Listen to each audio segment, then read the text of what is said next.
rojui chot a thare ne mun ti kirla dun thake nang phan kang hon pi jita ne di hin ka dure rong rojui chot a thare ne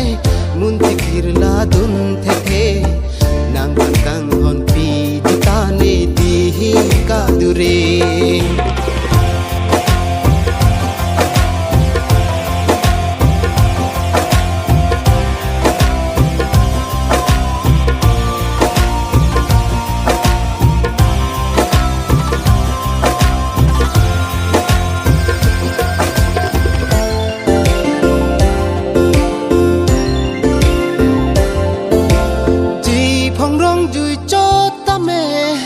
fashion style dolote sami raj ke me do an ke wang ji ne long si rong supi le dolote gari motor do nang ji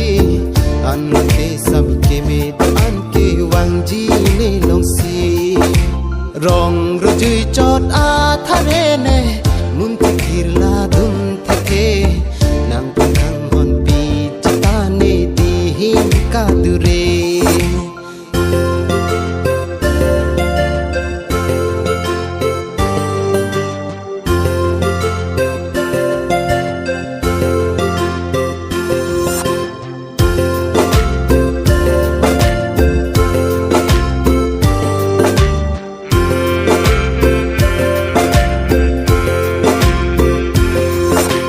nang phan ren long nga son te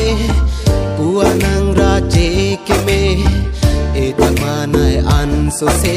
nang ra je ke me bon ta o bong kang hone nang phan kang hon pi te ke fashion style ne ka ve pen di ka dure rong rojui chot a thare ne